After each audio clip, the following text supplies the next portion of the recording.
How wonderful that some of you already got to visit a mosque. You're very fortunate here in Atlanta because you have many mosques, many opportunities to reach out to our Muslim brothers and sisters. In the whole state of Vermont, where I hail from, we have one. So you have no reason to not visit. It's right around the corner from you. There are mosques everywhere. And it's important that we visit because Islam is the most misunderstood and the most maligned religion in the world today. We are being whipped up into fear of Muslims. And when we are afraid, we're stupid, actually. We're operating out of just that reptilian part of our brain. When we're afraid, we don't have access to our higher functionings, our whole self, the power of the knowledge in our hearts, our whole being. We're resigned to a small place of living. Ali, the son-in-law of the Prophet, says, people are afraid of what they don't understand. So my hope today is to share with you a little bit about what I love about Islam in order to invite you to a place of more understanding and less fear. Islam is very practical. If you are looking for insights about how to live a good life, how to be a good person, Islam has wonderful gems to offer to you. One of the things I love most about Islam is that it invites us to be concerned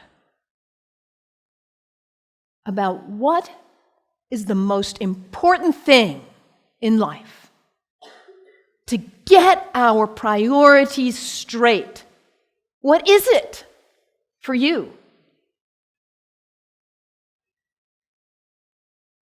Stuff?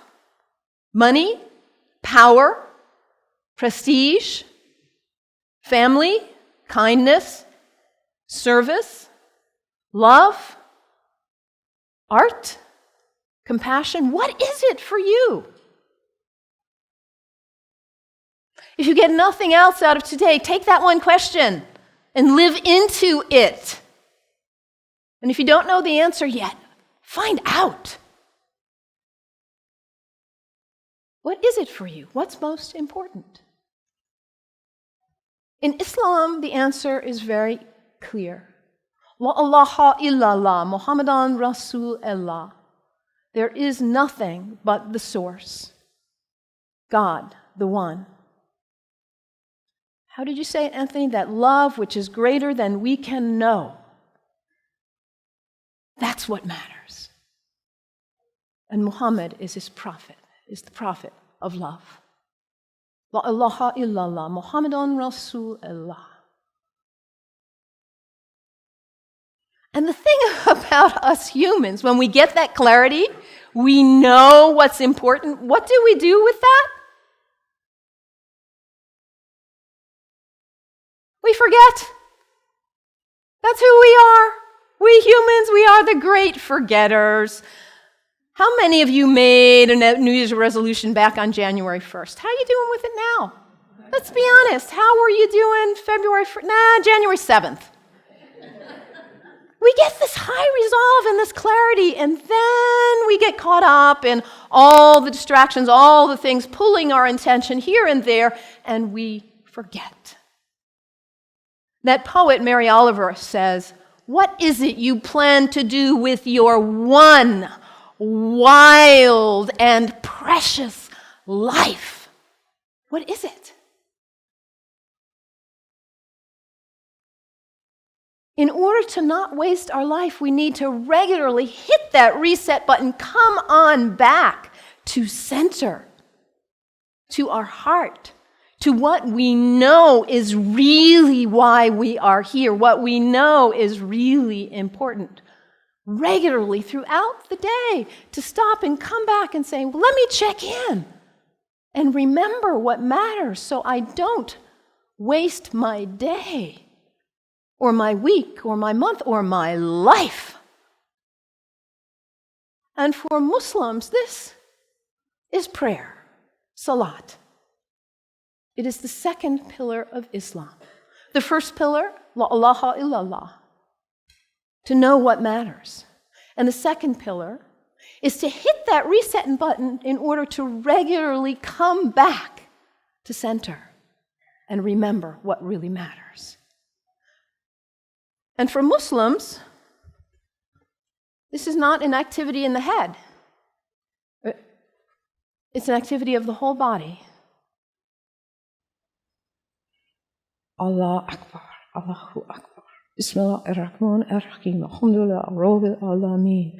Ar-Rahman ar-Rahim. Malik Yawmiddin. Iyyak na'budu wa iyyak nasta'in. As-siratal mustaqim. Siratal ladhina an'amta alayhim. Ghayril maghdubi waladdallin. Amin. Allahu Akbar. Allahu Akbar. Allahu Akbar.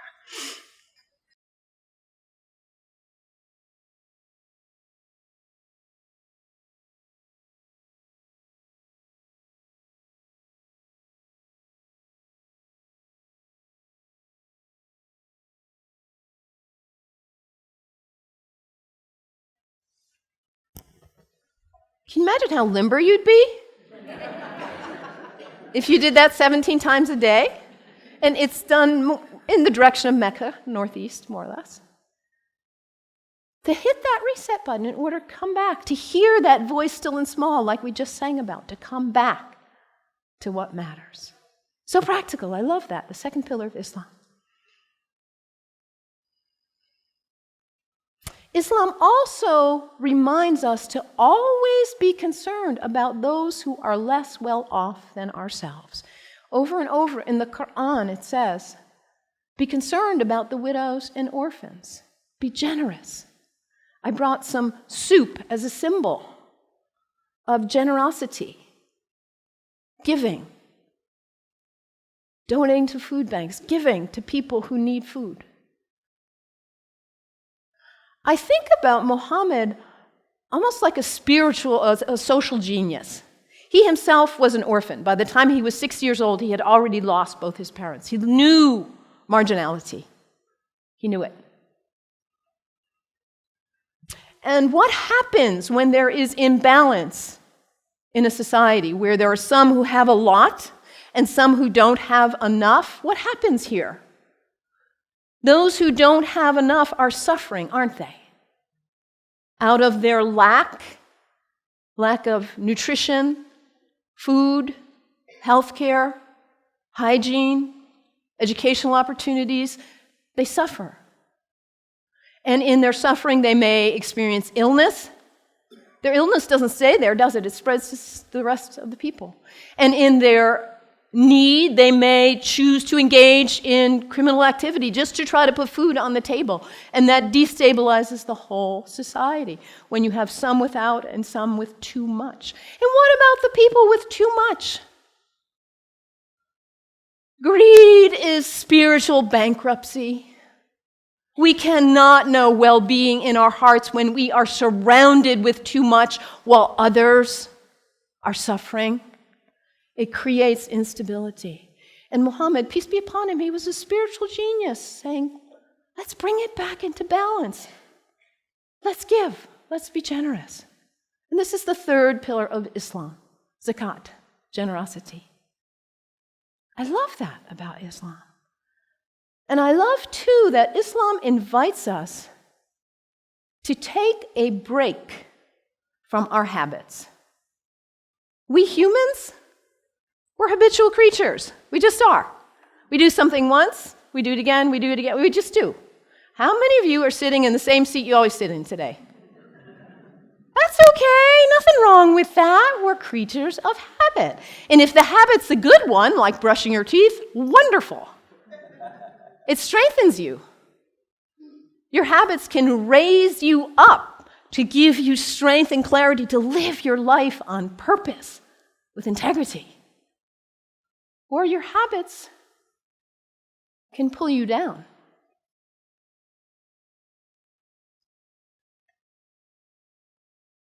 To take a break from your habits, because what happens when you try to take a break from your habit, when you try to stop reaching for whatever it is and you cannot? What is it for you? Coffee? Sugar? Alcohol? Drugs? Sex? Shopping? Your cell phone? Your tablet? Gossip?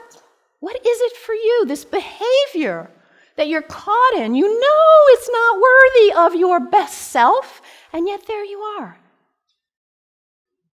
It's addiction, isn't it?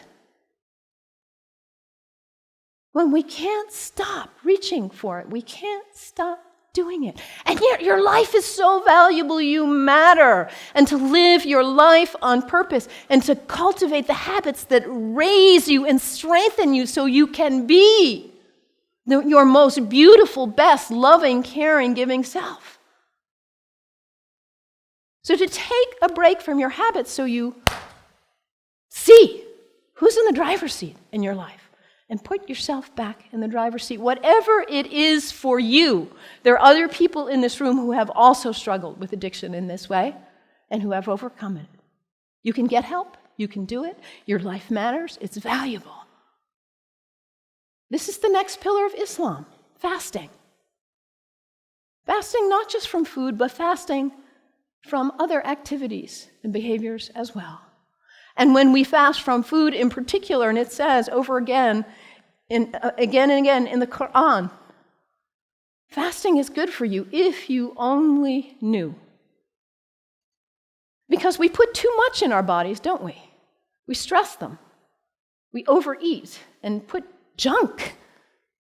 And we don't honor the beauty of ourselves. And also, when we fast, hunger is not a theory in the head, it's an experience in the body when we fast from food, that feeling. And then when you see somebody else on the street who is begging, it's not a theory. You feel empathy because you know what hunger feels like. It's harder to close your eyes and walk right on by.